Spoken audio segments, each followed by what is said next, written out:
जय जगन्नाथ नमस्कार प्रिय दर्शक बंधु मु ज्योतिषाचार्य प्रमोद कुमार पंडा आपण स्वागत करुच्ची आपण प्रिय चैनल एस्ट्रो कल्याण चैनल को। प्रिय दर्शक बंधु जो व्यक्ति माने तो चैनल को देखुछंती सब्सक्राइब करि नांती सब्सक्राइब करंतु लाइक करंतु एंड शेयर करंतु। एबा संतो जानिबा मासिकिया राशिफल 1 फेब्रुआरी 2024 ठारू 29 फेब्रुआरी 2024 यानी फेब्रुआरी मासरे केमिति कटिबो मासटी केमिति कटिबो दिन आज मैं जानिबा। जो व्यक्ति राशि होची मेष राशि व्यक्ति मानक पई ए मासरे बहुत शुभ खबर प्राप्ति हेबो। कर्म क्षेत्र रे जबरदस्त सफलता प्राप्ति हेबो। प्रमोशन पोजीशन सम्मान पद पदवी मध्य प्राप्ति हेबो। कौनसी क्षेत्र रे आपण जॉब करूचंती नूतन जॉब पई आपण चिंतित होचंती निश्चित रूप से जॉब पई आपण अप्लाई करंतु। अन्यथा कौनसी जॉब बहुत दिन धरी आपण छाड़ी जाइथिला हे पारु नथिला इंटरव्यू दियंतु निश्चित रूप से सफलता प्राप्ति हेबो। व्यापार वाणिज्य स्थापना करने को चाहते बहुत गोल्डन टाइम अच्छी आपण व्यापार वाणिज्य प्राप्ति हम एवं व्यापार वाणिज्य स्थापना प्रारंभ कर सफलता देखा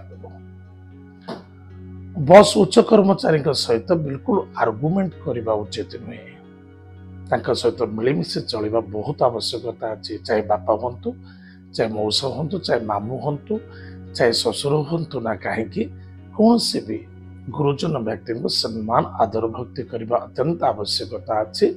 इगो ठारू टिके दूरे रहिबा अधिक लाभ पाइबा।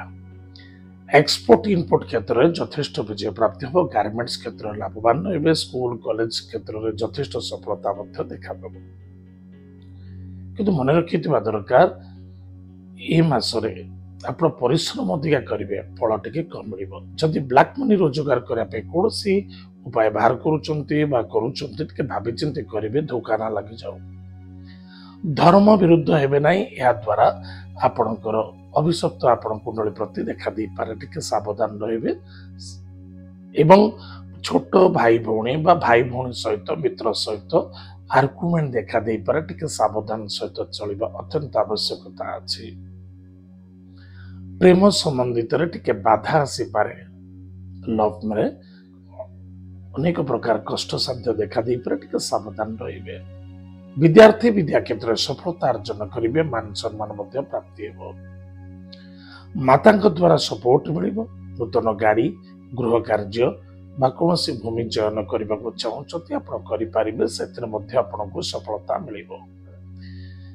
आपणकर बाणी आपणकर व्यवहार आपणकर स्पीच जो यथेष्ट आपण उच्च बहुत बड़ बड़ सम्मानित प्राप्ति होबार संभावना देखा दउछि। अर्थनैतिक क्षेत्र में लाभवान हेबे एवं विदेश किसी अर्थ प्राप्ति होबार अछि। अन्यथा कौन क्षेत्र में पैसा आपणकर फसी जाइतिला पुनः उक्त पैसा आपण प्राप्ति होबार संभावना देखा दउछि। विवाह शुभ मांगल्य कार्य को नहीं आगो को बढ़ुचंती निश्चित रूप से लाभ रहिबे।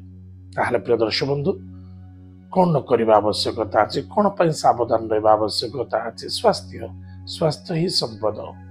पेट जनित रोग पीड़ित हो पारती टिके सावधान रहे। गैस एसिडिटी प्रति यथेष्ट सावधान रुहतु। एत सहित क्रोध जिद्दी करबा उचित नुहे। हारासमेंट होगा उचित नुहे। कौन प्रतिकार करबा प्रत्येक दिन शुद्ध शाकाहारी भोजन करबा। ए मासटी संपूर्ण शुद्ध शाकाहारी भोजन करंतु। प्रत्येक दिन स्नानादि कार्य सारी प्रातः समय सूर्य देवता को जल अर्घ्य दान करंतु। माता पिता को प्रणाम करंतु तांको सम्मान करंतु आदर करंतु भक्ति करंतु। प्रत्येक रविवार गुरुवार एवं शनिवार दिन छोट छोट पिला मानकु किछि मिष्टान दान करंतु। चॉकलेट हो मिठा हो दान करंतु। कौनसी बंधु घर को जाउचंती खाली हाथ रे केबे जिबे नाही। कौनसी मिठा बा फल साथरे नै जिबा बहुत आवश्यकता अछि। एतद व्यतीत केशर को घोरी निज मस्तक प्रत्येक दिन टीका धारण करंतु आपणकर मंगल हम सफलता देखा देव। ताहले प्रिय दर्शक बंधु आज मैं जानिले 2024 मसीहार फेब्रुआरी मासटी केमिति कटिब मेष राशि व्यक्ति मानक पई आज तो समय जाइए आम कार्यक्रम को आम ये रखुଛୁ पुणी देखा बाका मध्य जय जगन्नाथ नमस्कार हरि ओम।